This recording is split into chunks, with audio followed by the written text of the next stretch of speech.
सास बिना ससुराल में गरीब बहू बनी रानी। तेज धूप में गांव के कोने पर खड़ा पानी का टैंकर, उसके सामने लंबी लाइन लगी होती है। हर किसी के हाथ में बाल्टी और डिब्बे होते हैं। धक्का मुक्की, चिल्लाहट और बेचैनी साफ दिखाई देती है। उसी लाइन में नेहा भी खड़ी होती है, पसीने से तरबतर होती है। अरे ओ लड़की, ये मेरी जगह है, तू यहाँ कैसे खड़ी हो गई? आंटी, पानी तो सबको चाहिए, आप लग जाओ लाइन में, इसमें लड़ने की क्या बात है? बहुत तेज बन रही है, गरीब होकर भी आकर देखो इसकी। जल्दी करो, पानी खत्म हो जाएगा। नेहा किसी तरह अपना बर्तन भरती है और चुपचाप वहां से निकल जाती है। नेहा जैसे ही घर पहुंचती है, कच्चे घर के अंदर उसकी मां मधुबाला को तेज खांसी का दौरा पड़ रहा होता है। घर में गर्मी इतनी होती है कि सांस लेना मुश्किल लग रहा होता है। मम्मी, ये क्या हालत बना रखी है आपने? नेहा जल्दी से पानी का गिलास भरकर मधुबाला को देती है। मम्मी, मैंने कहा था ना आपसे, दवाई ले लो। बेटा, दवाई ले लूंगी, पहले खाना बनाना है, तेरे पापा भी आते होंगे। मम्मी आप बैठ जाओ, मैं बना लूंगी खाना। नेहा गरम रसोई में खाना बना रही होती है। पसीना उसके चेहरे से टपक रहा होता है। घर में ना पंखा है, ना कोई सुविधा। अगर मैं ठीक होती ना तो बाहर जाकर काम कर लेती। अब सारा बोझ तेरे पापा पर है। मम्मी, आपको और पापा को काम करने की क्या जरूरत है? काम तो मुझे करना चाहिए। तो वो हमारी इकलौती बेटी है, क्या हम तुझसे काम करवाएंगे? मम्मी, लड़कियां काम नहीं करती क्या? वो सिर्फ घर संभालने के लिए थोड़ी होती है। तभी दरवाजा खुलता है और प्रीतम जी काम से थके हुए घर आते हैं। उनके कपड़े पसीने से भीगे होते हैं। पापा, पानी लीजिए। नेहा उन्हें पानी देती है और हाथ के पंखे से हवा करने लगती है। पापा, आप कितनी मेहनत करते हो, देखो कितना पसीना आ रहा है। मेरी प्यारी गुड़िया मेरा कितना ध्यान रखती है। अगली सुबह मधुबाला घर के बाहर कपड़े सुखा रही थी। पास में खड़ी औरतें धीरे धीरे ताने मार रही होती हैं। एक ही लड़की है बेचारी की, शादी कैसे करेंगे? इन्हें तो 2 टाइम की रोटी खिला ले, शादी में क्या देंगे? पता नहीं लड़की का नसीब कैसा होगा। मधुबाला चुपचाप से ये सब सुनती रहती है। आंखों में आंसू आ जाते हैं। दरवाजे के पीछे खड़ी नेहा सब सुन लेती है। नेहा कमरे में अकेली खड़ी होती है, उसकी आंखों में आंसू होते हैं। आज लोग मेरे हालात पर हंस रहे हैं, पर एक दिन ऐसा आएगा जब यही लोग मेरी किस्मत की मिसाल देंगे। रात को पूरा परिवार एक छोटे से कमरे में बैठा होता है। गर्मी से सब परेशान होते हैं, हाथ के पंखे से हवा कर रहे होते हैं।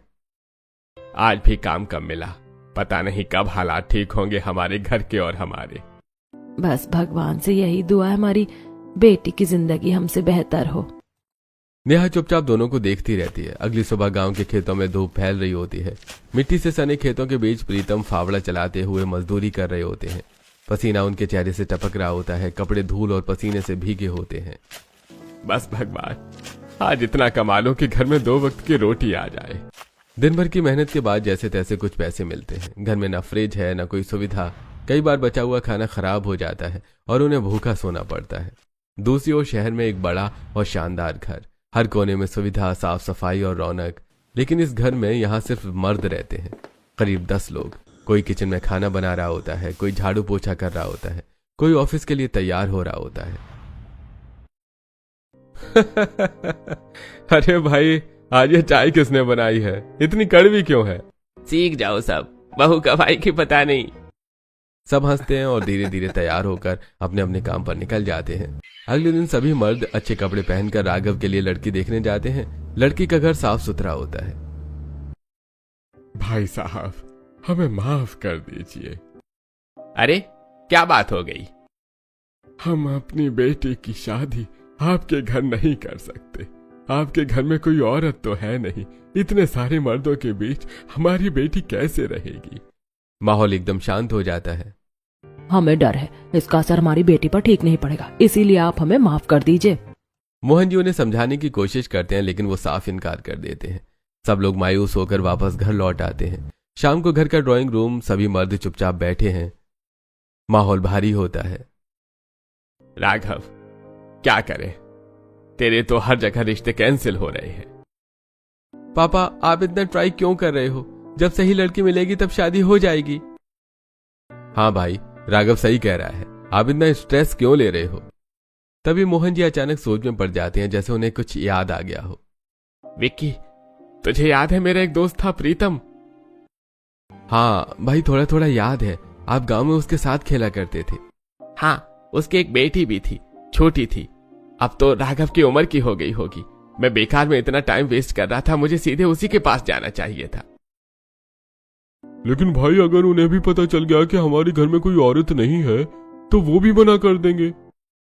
वो मेरा सच्चा दोस्त है, वो ऐसा नहीं करेगा, मेरे साथ मुझे यकीन है। भाई देख लो, रिस्क लेने से पहले प्लानिंग कर लो। ऐसा करते हैं उन्हें ये नहीं बताते कि हमारे घर में कोई सास या औरत नहीं है, तभी बात बनेगी। राघव ये सुनकर थोड़ा असहज हो जाता है। पापा, अगर किसी लड़की को एडजस्ट करना होगा तो वो कर ही लेगी, लेकिन इतने बड़े रिश्ते की शुरुआत झूठ से नहीं करनी चाहिए। कुछ पल के लिए सब चुप हो जाते हैं। बेटा, कभी कभी सही रिश्ते जोड़ने के लिए थोड़ा बहुत झूठ बोलना पड़ता है। अब हमारे पास यही आखिरी ऑप्शन बचा है, और वहां पर कोई भी जाकर सच्चाई नहीं बताएगा। समझ गए सब? अगली सुबह मोहन जी अपने पूरे परिवार के साथ उसी गांव पहुंचते हैं जहां नेहा रहती है। गाड़ियां कच्चे रास्तों से गुजरती हुई एक छोटे से टूटे फूटे घर के सामने रुकती हैं। घर के अंदर तेज गर्मी, टीन की छत के नीचे घुटन भरा माहौल, न पंखा न ठंडी हवा। सब लोग पसीने से परेशान बैठे होते हैं। तभी दरवाजे पर दस्तक होती है। अरे मोहन! प्रीतम जी की आंखें फटी की फटी रह जाती हैं। सामने खड़े अपने पुराने दोस्त को देखकर वो भावुक हो जाते हैं और तुरंत गले लग जाते हैं। मेरे भाई, मेरा यार, कहाँ था तू इतने सालों से? अरे भाई, मैं तो यही था जहां तू मुझे छोड़कर गया था। शहर तो तू गया था। तू बता, सब कैसा है और इतने सालों बाद कैसे याद आई? मोहन जी और उनका पूरा परिवार घर के अंदर बैठता है। गर्मी इतनी होती है कि सब लोग पसीना पोंछते रहते हैं और कोई कुछ कहता नहीं है। भाई, जब से इस गांव और तुझसे दूर गया था, जिंदगी जैसे अधूरी हो गई थी, लेकिन आज मैं खुशखबरी लेकर आया हूं। पहले बैठ, आराम से बता। तुझे पता ही है कि हम बचपन से कितने करीब थे। साथ में खेती की, गांव की गलियों में क्रिकेट खेला। अब मैं चाहता हूं कि हमारी दोस्ती रिश्तेदारी में बदल जाए। सब लोग ध्यान से सुनने लगते हैं। मैं अपने बेटे राघव का रिश्ता तेरी बेटी नेहा के लिए लाया हूं। अरे भाई, तू तो शहर जाकर बड़ा आदमी बन गया है, तुझे तो कोई भी अच्छी लड़की मिल जाएगी। अरे पागल, नेहा को मैं बचपन से जानता हूं। वो मेरी भी बेटी जैसी है और बहुत संस्कारी है। मुझे हमेशा से नेहा बहुत अच्छी लगती थी। तभी मधुबाला धीरे से सवाल करती है। भाई साहब, भाभी कहाँ है? वो क्यों नहीं आई आप सबके साथ? इतने बड़े फैसले में उनका होना जरूरी है। एक पल के लिए माहौल थोड़ा शांत हो जाता है। मोहन जी झूठ बोलते हैं। हाँ भाभी जी, बस उनकी तबीयत थोड़ी खराब रहती है, इसलिए ज्यादा बाहर नहीं निकलती। प्रीतम और मधुबाला एक दूसरे को तरफ देखते हैं और फिर सिर हिला देते हैं। भाई, जैसे तुझे ठीक लगे, हमें मंजूर है। मोहन जी तुरंत प्रीतम का हाथ पकड़ लेते हैं। तू शादी के खर्चों की चिंता मत करना, सब मैं संभाल लूंगा। नहीं भाई, जितना हमसे होगा हम करेंगे। तू सारा बोझ अपने ऊपर मत ले। अरे ये दोनों मेरे बेटा बेटी हैं, मैं ये सब अपनी खुशी से कर रहा हूँ। दोनों दोस्त गले लग जाते हैं और रिश्ता पक्का हो जाता है। कुछ दिनों बाद नेहा के घर में हल्दी का फंक्शन होता है। छोटा सा घर, लेकिन खुशी और रंगों से भरा हुआ। आस पड़ोस की औरतें, रिश्तेदार सब गाना गा रहे होते हैं। नेहा बेटी, ससुराल जाकर सबको अच्छे से संभालना, सास ससुर का हमेशा ध्यान रखना, लेकिन इतना भी काम मत करना कि लोग तुम्हें भाव देना ही बंद कर दें। सब हंस पड़ते हैं और नेहा हल्की मुस्कान के साथ सबकी बातें सुनती है। रात को नेहा के हाथों में खूबसूरत मेहंदी लग रही होती है। चारों तरफ गाना, हंसी और खुशी का माहौल होता है। बेटा, यहाँ तो हम तेरे माता पिता हैं ही, लेकिन वहाँ सास ससुर भी तेरे माता पिता जैसे होंगे। तुझे उनका ख्याल हमारी तरह ही रखना है, उनके हर सुख दुख में साथ देना है, वही तेरा असली घर होगा। मम्मी, सारे संस्कार आपने दिए हैं, मैं कभी आपका नाम नीचे नहीं होने दूंगी। जो जो आपने मुझे सिखाया मैं हमेशा वही करूंगी। बड़ी धूमधाम से शादी हो जाती है। शाम को बड़े से घर के बाहर रोशनी, फूलों की सजावट और हल्का सा डीजे म्यूजिक बज रहा होता है। दरवाजे के सामने पूरे घर के 10 मर्द लाइन में खड़े होते हैं, थोड़े कंफ्यूज लेकिन चेहरे पर खुशी। अरे ऐसे ही करते हैं ना गृह प्रवेश? हाँ भाई, जो आता है वही सही है। अरे बस बहू को अंदर लाना है, तरीका अपना ही बना लेते हैं। एक तरफ विक्की चावल का कटोरा लेकर खड़े हैं, दूसरी तरफ अमित आरती की थाली लिए। 3 बेटे नीचे फूलों की पंखुड़ियां बिछा रहे होते हैं और बाकी 3 डीजे पर नाचने में लगे होते हैं। भाभी का स्वागत है, जोरदार होना चाहिए। नेहा दरवाजे पर खड़ी ये सब देखती है। उसके चेहरे पर हल्की हंसी भी होती है, लेकिन दिल में एक अजीब सा संकोच भी होता है। पापा जी, मम्मी जी कहाँ हैं? वो दिख नहीं रही। बेटा, उसकी तबीयत थोड़ी खराब है, इसलिए वो शादी में भी जल्दी चली गई थी। ये सब तू छोड़ना बेटा। लेकिन वो मुझे शादी में भी नहीं मिली और फैमिली फोटो भी नहीं करवाई उन्होंने। कोई बात नहीं बेटा, तू इन सब बातों को छोड़, अपने गृह प्रवेश पर ध्यान दे। नेहा धीरे धीरे चावल का कलश गिराते हुए घर में कदम रखती है। मोहन जी आरती करते हैं, सब लोग ताली बजाते हैं और डीजे की आवाज तेज हो जाती है। बहू घर में आ गई, स्वागत है हमारी रानी का। नेहा अंदर आ जाती है, लेकिन उसके मन में एक सवाल सास के बारे में बार बार घूम रहा था। अगली सुबह नेहा जल्दी उठकर हैवी साड़ी पहनकर तैयार हो जाती है। घर में शांति होती है। धीरे धीरे एक एक करके सारे मर्द उठकर बाहर आने लगते हैं। सब आ गए, लेकिन मम्मी जी अभी तक नहीं आई। कोई जवाब नहीं देता। सब एक दूसरे की तरफ देखने लगते हैं। नेहा सोचती है कि शायद तबीयत ज्यादा खराब होगी। वो खुद कमरे से कमरे जाकर देखने लगती है। एक कमरा खाली, दूसरा कमरा खाली, पूरे घर में कहीं भी सांस नहीं होती है। मैंने सारा घर देख लिया, मम्मी जी कहीं नहीं है। नेहा सीधे मोहन जी के पास जाती है। पापा जी, मम्मी जी कहाँ हैं? बेटा, आज तेरी पहली रसोई है, पहले वो कर ले। नेहा किचन में जाकर सबके लिए खाना बनाती है, पर उसका मन बार बार उसी सवाल में उलझा रहता है। कुछ तो छुपाया जा रहा है। सब लोग खाना खाने बैठते हैं। नेहा सबको खाना परोसती है और फिर हिम्मत करके बोलती है, पापा जी, मुझे मम्मी के बारे में बताइए। जब भी मैं पूछती हूँ आप बात टाल देते हैं। पूरे कमरे में सन्नाटा छा जाता है। मोहन जी समझ जाते हैं कि अब सच छुपाना मुश्किल है। मोहन जी धीरे धीरे उठते हैं और नेहा के सामने हाथ जोड़ लेते हैं। बेटा, मुझे माफ कर देना, मैंने तुझसे और तेरे परिवार से झूठ बोला। इस घर में सब लोग हैं सिवाय तेरी सास के। सबकी आंखें नम हो जाती हैं। तेरी सास की मौत 10 साल पहले हो गई थी। नेहा एकदम हैरान रह जाती है और आंखें फैल जाती हैं। पूरा घर एकदम शांत, सबके चेहरे पर दर्द और इमोशन। मोहन जी की आंखों में आंसू भर आते हैं। वो धीरे धीरे अतीत में खो जाते हैं। सालों पहले वही गांव खेतों के बीच मोहन और प्रीतम एक दूसरे को गले लगा रहे होते हैं। भाई, हमें याद रखना, मैं गांव छोड़कर जा रहा हूं, लेकिन मेरा दिल हमेशा यहीं रहेगा। तू जा, टेंशन मत लेना और भाभी का ध्यान रखना। शहर में नया जीवन शुरू होता है, लेकिन कमला, राघव की मां को अक्सर खांसी आने लगती है। धीरे धीरे खांसी बढ़ती जाती है और कभी कभी खून भी आने लगता है। एक दिन कमला डॉक्टर के पास जाती है। आपको टीबी की बीमारी है, ध्यान रखना बहुत जरूरी है। कमला चुप हो जाती है, लेकिन ये बात वो किसी को नहीं बताती। घर में सब अपने अपने काम में बिजी रहते हैं। मोहन जी बिजनेस में, बच्चे अपनी नौकरी में। कमला हर दिन खांसती रहती है, लेकिन मुस्कुराकर सब छुपा लेती है। कमला, इतनी प्रॉब्लम हो रही है तो डॉक्टर के पास चलो। अरे कोई प्रॉब्लम नहीं है, सब ठीक है। एक दिन अचानक कमला को तेज खून की उल्टी होने लगती है और पूरा घर घबरा जाता है और तुरंत उन्हें अस्पताल ले जाया जाता है। इनकी बीमारी बहुत बढ़ चुकी है, ये टीबी का आखिरी स्टेज है, अब हम कुछ नहीं कर सकते। सबके पैरों तले जमीन खिसक जाती है। कुछ ही समय बाद कमला हमेशा के लिए सबको छोड़कर चली जाती है। तुमने मुझे क्यों नहीं बताया? मैं चाहे कितना भी बिजी था, तुम्हारे लिए मेरे पास हमेशा समय था। मम्मी, आपने हमें इतना भी लायक नहीं समझा कि आप अपनी बीमारी हमें बता पाती। पूरा घर रो रहा था और उस दिन के बाद इस घर से मां का साया हमेशा के लिए चला जाता है। मोहन जी की आवाज रुक जाती है, आंखों से आंसू बह रहे होते हैं। पूरा घर इमोशनल हो जाता है और नेहा भी ये सब सुनकर नम खड़ी रहती है। पापा जी, आपको मुझे ये सब पहले बता देना चाहिए था। किसी भी सच्चे रिश्ते की नींव झूठ पर नहीं रखी जाती। मोहन जी हाथ जोड़ लेते हैं। बेटा, मुझे माफ कर दे, ये गलती सिर्फ मेरी है। राघव ने तो मुझे मना किया था, लेकिन मैंने सोचा इतने रिश्ते पहले ही टूट चुके हैं, अगर तुझे भी सच्चाई पता चल गई तो तेरे माँ बाप भी मना कर देंगे। कम से कम आपको मेरे पापा पर भरोसा करना चाहिए था, वो आपके इतने पुराने दोस्त हैं। तू सही कह रही है बेटा, I am sorry. Mohan ji तुरंत फोन उठाते हैं और प्रीतम को कॉल करते हैं। प्रीतम भाई, मुझे माफ कर दे। तेरी भाभी की मौत 10 साल पहले हो चुकी थी, लेकिन मैंने तुझसे झूठ बोला। कोई बात नहीं भाई, अब मेरी बेटी तेरे हवाले है, उसका खूब ध्यान रखना। तो फिक्र मत कर, मैं उसे अपनी बेटी से भी ज्यादा प्यार दूंगा। फोन कट जाता है। नेहा चुपचाप खड़ी होती है। उसके मन में कई सवाल और डर एक साथ उठ रहे होते हैं। इस घर में सास नहीं है, मैं क्या करूंगी? इतने सारे मर्द में कैसे संभालूंगी?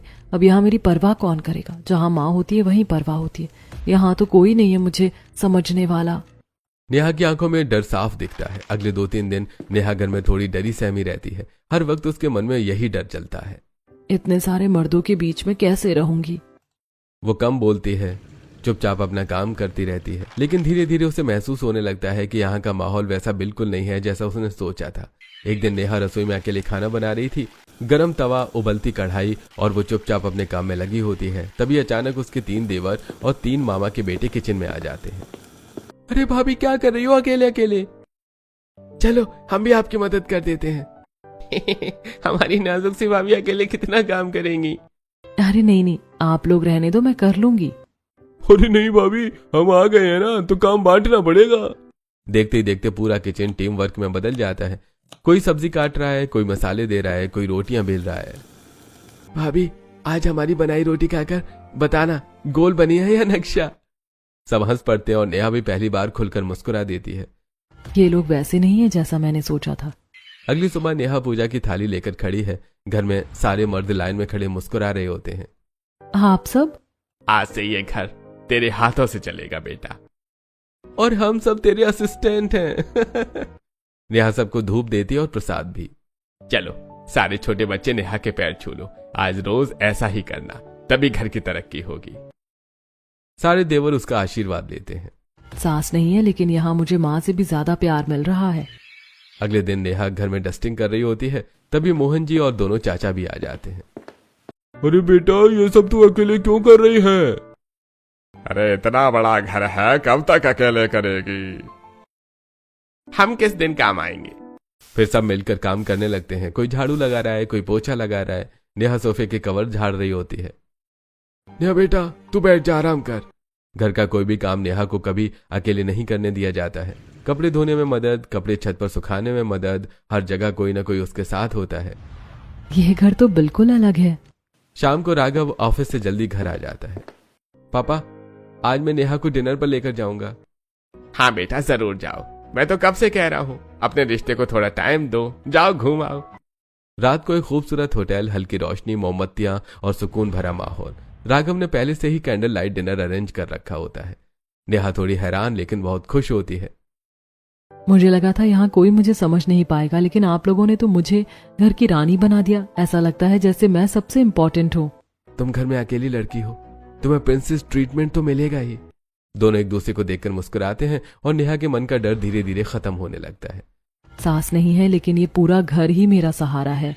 अगली सुबह घर में हलचल शुरू हो चुकी होती है, लेकिन नेहा अपने कमरे से बाहर नहीं आती है। उसका चेहरा हल्का पीला और रात से बुखार के कारण वो कमजोर महसूस कर रही होती है।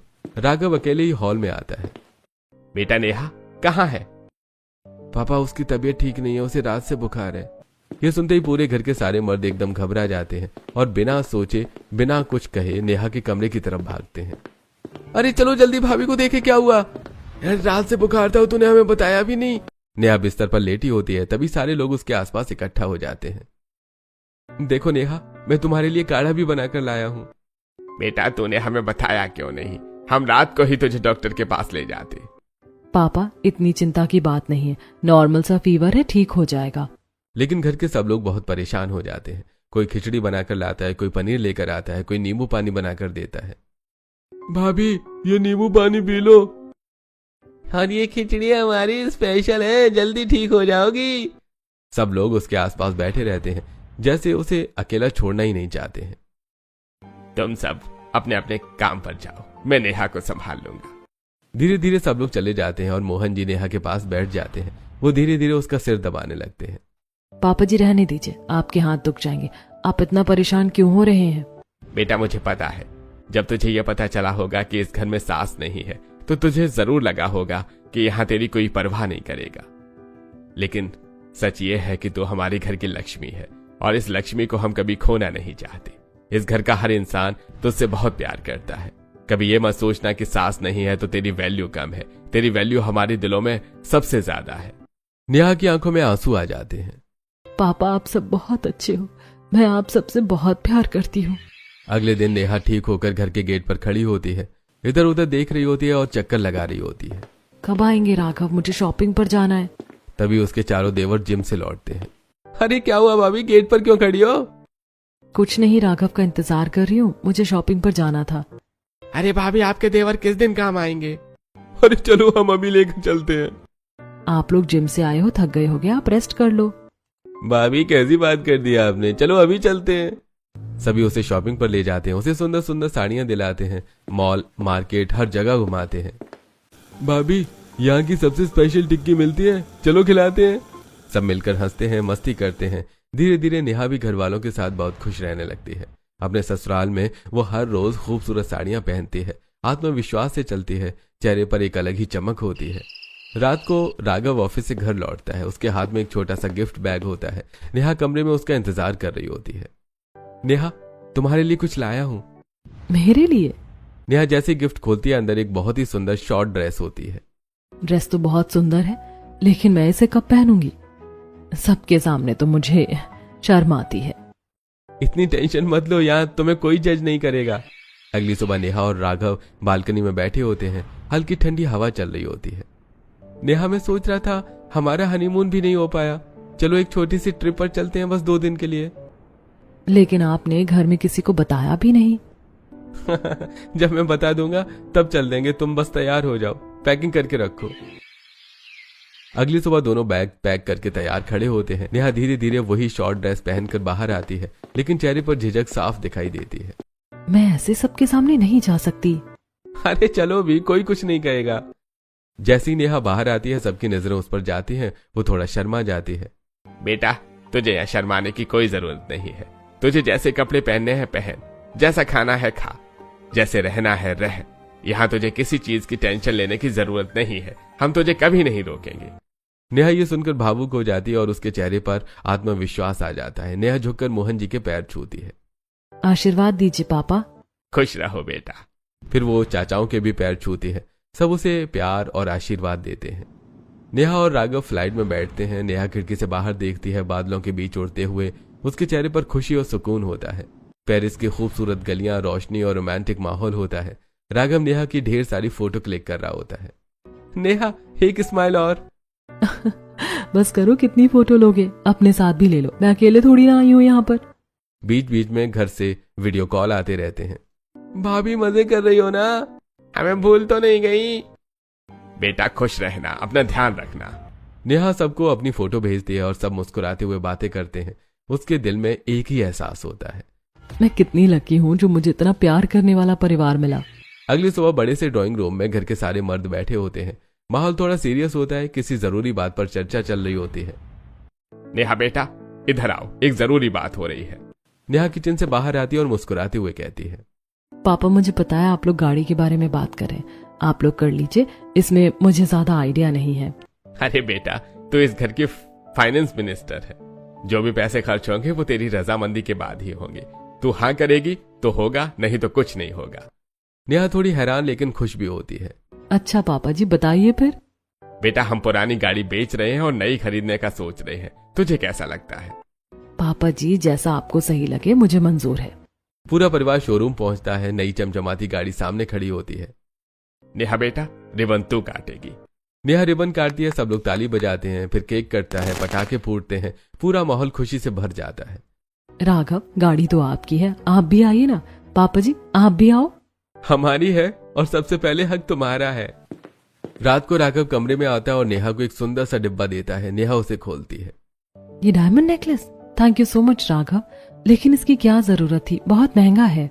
तुम्हारे सामने इन सब चीजों की कोई कीमत नहीं है। जिस दिन से मैं इस घर में आई हूँ मुझे बहुत अच्छा लगता है, मैं तो यहाँ रानी जैसा जीवन जी रही हूँ। अगले दिन नेहा गार्डन में बैठी होती है, तभी बाहर कुछ औरतें खड़ी बातें कर रही होती हैं। ये नेहा बेचारी सास बिना ससुराल में कैसे रह रही होगी, एक मर्द तो हमसे संभलता नहीं, ये 10-10 मर्द कैसे संभाल रही है। नेहा गुस्से में गेट खोलकर बाहर आती है। आंटी पहली बात तो जब किसी की चुगली करते हैं तो उसके सामने नहीं करते, और दूसरी बात मेरे ससुराल वाले आपसे कई गुना अच्छे हैं, आप अपनी बहू को अच्छे से रख नहीं पा रही हैं और दूसरों को जज कर रही हो। मेरा परिवार मेरा बहुत ध्यान रखता है, आपको उनकी टेंशन लेने की जरूरत नहीं है। सब औरतें चुप हो जाती हैं। अगले दिन राघव और देवर नेहा को शॉपिंग पर ले जाते हैं। भाभी ये गाउन तो बहुत सुंदर है, इसमें तो आप एकदम प्रिंसेस लगोगी। हाँ, मुझे भी यही सही लग रहा है, आज पार्टी में सिर्फ नेहा ही चमकेगी। आपकी पसंद मेरी पसंद। रात को सब लोग एक बड़ी पार्टी में जाते हैं। रोशनी, म्यूजिक और लोग होते हैं। नेहा की एंट्री होती है। खूबसूरत गाउन में राघव पीछे से उसका गाउन संभाल रहा होता है। सबकी नजरें बस नेहा पर होती हैं। देखो कैसे अपने पति को जोरू का गुलाम बना रखा है। नेहा ये सुन लेती है और तुरंत पलटकर जवाब देती है। मेरे परिवार के बारे में कुछ बोलने की जरूरत नहीं है। ये सब मेरा बहुत ध्यान रखते हैं और जो प्यार करता है वो कभी छोटा नहीं होता। सब औरतें चुप हो जाती हैं और नेहा आत्मविश्वास के साथ राघव के साथ आगे बढ़ जाती है। पार्टी में सब लोग नेहा की ही तारीफ कर रहे होते हैं। घर आकर सब अपने कमरों में जाने वाले होते हैं। नेहा बेटा 1 मिनट रुक। मोहन जी अंदर से बड़ा नारियल लाते हैं और नेहा की नजर उतारते हैं। पापा जी इसकी क्या जरूरत थी? जरूरत थी बेटा, वो सब लोग मेरी बहू की ही तारीफ कर रहे थे और वैसे भी बहुत नजर लगती है लोगों की। एक दिन अचानक गांव में काले बादल, तेज गरज और मूसलाधार बारिश। नेहा के गांव में हालात बेकाबू हो चुके होते हैं। पानी धीरे धीरे बढ़ता है और देखते ही देखते बाढ़ का रूप ले लेता है। कच्चे घर गिरने लगते हैं। लोग अपने सामान बचाने की कोशिश में इधर उधर भाग रहे होते हैं। इसी अफरा तफरी में प्रीतम जी का घर भी ढह जाता है। मधुबाला और प्रीतम किसी तरह बाहर निकलते हैं। पूरी तरह टूट चुके होते हैं। कांपते हाथों से प्रीतम जी फोन मिलाते हैं। मोहन भाई, यहाँ सब तहस नहस हो गया। हमारा घर उजड़ गया। हम बहुत मुसीबत में हैं, थोड़ी मदद कर दो। अरे तू चिंता मत कर, मैं अभी आता हूँ। रात के 12 बजे घर में सब सोने जा रहे होते हैं। मोहन जी जल्दी जल्दी बाहर निकलते हैं। पापा इतनी रात को कहाँ जा रहे हो? कहीं नहीं बेटा, तुम आराम करो, मैं अभी आता हूँ। राघव भी उनके पीछे आता है। पापा मुझे तो बताइए क्या हुआ? बेटा नेहा के मम्मी पापा के पास जा रहा हूँ। वहां बाढ़ आ गई है, उनका घर उजड़ गया है। लेकिन नेहा को मत बताना, उसे बहुत टेंशन हो जाएगी। उसके पापा ने मना किया है। पापा आप टेंशन मत लो, मैं भी चलता हूँ और अपने दोस्तों को भी बुलाता हूँ। हम सब मिलकर वहां सबकी मदद करेंगे। दोनों तुरंत निकल जाते हैं। इधर नेहा कमरे में बेचैन हो जाती है। उसे कुछ अजीब सा महसूस हो रहा होता है। वो राघव को फोन करती है लेकिन कॉल नहीं उठती। आखिर क्या हुआ है? कुछ देर बाद मैसेज आता है। नेहा मैं घर आकर बताऊंगा। नेहा पूरी रात चिंता में बिताती है। अगली सुबह राघव घर आता है। कहाँ थे आप? क्या हुआ था? कुछ नहीं, बस ऑफिस का काम था, थोड़ी इमरजेंसी थी। नेहा को थोड़ा शक होता है लेकिन वो चुप रह जाती है। अगले कुछ दिनों में मोहन जी और राघव चुपके चुपके सब संभाल लेते हैं। नेहा के माता पिता के लिए नया पक्का घर खरीदते हैं। घर में सारा सामान लगवाते हैं। राशन भी भरवा देते हैं। भाई बहुत बहुत धन्यवाद। अगर तू नहीं होता तो हम तो बर्बाद हो जाते। अरे कैसी बात कर रहा है तू?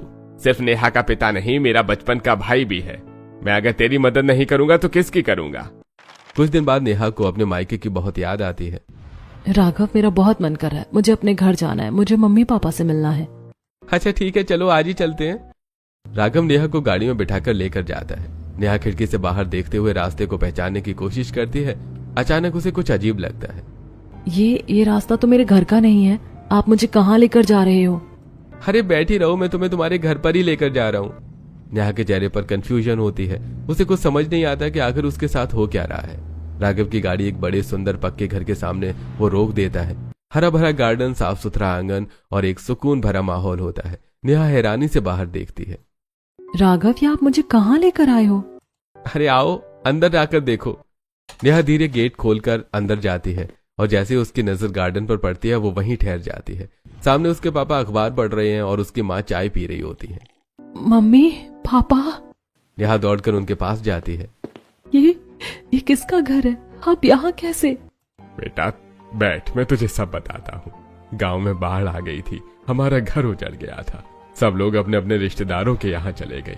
हमने तुझे इसलिए नहीं बताया, तू बचपन से ही बहुत तकलीफें देख चुकी है। अगर तुझे ये पता चलता तो तू बहुत परेशान हो जाती। हाँ बेटा, हमने तेरे ससुर से सिर्फ इतना कहा था कि कुछ दिनों के लिए रहने को जगह दिला दे, लेकिन उन्होंने तो ये पूरा घर हमारे नाम कर दिया। और तेरे चाचाओं ने घर में राशन भरवा दिया।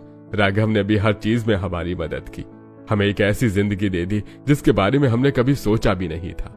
नेहा ये सब सुनकर फूट फूट कर रोने लगती है। पापा आपने मेरी शादी एक बहुत अच्छे घर में की है। भले ही वो सास बिना ससुराल है, लेकिन मुझे वहां रानी की तरह रखा जाता है। अगर मुझे हल्की सी भी तकलीफ होती है तो पूरा घर मेरी चिंता में खड़ा हो जाता है। बेटा हम चाहकर भी तेरे लिए ऐसा घर और लड़का नहीं ढूंढ पाते। अगर मोहन भाई हमारे पास खुद नहीं आते तो। माता पिता उसे गले लगा लेते हैं। तीनों की आंखों में खुशी और सुकून के आंसू होते हैं। शाम को नेहा अपने ससुराल लौटती है। ड्राइंग रूम में सभी लोग बैठे होते हैं। नेहा दौड़कर सीधे मोहन जी के गले लग जाती है। पापा जी थैंक यू सो मच। आप सिर्फ मेरे ससुर नहीं, मेरे पापा हो। मैं आपको अपने पापा जितना ही सम्मान देती हूँ। अरे बेटा क्या हुआ? तू इतनी रो क्यों रही है? पापा मुझे सब पता चल गया। आपने मेरे पीछे से मेरे मम्मी पापा के लिए इतना सब किया। आप सब लोग बहुत अच्छे हो। आप सब में मेरी जान बसती है। बेटा, भले ही ये सास बिना ससुराल है, लेकिन तू इस घर की रानी है।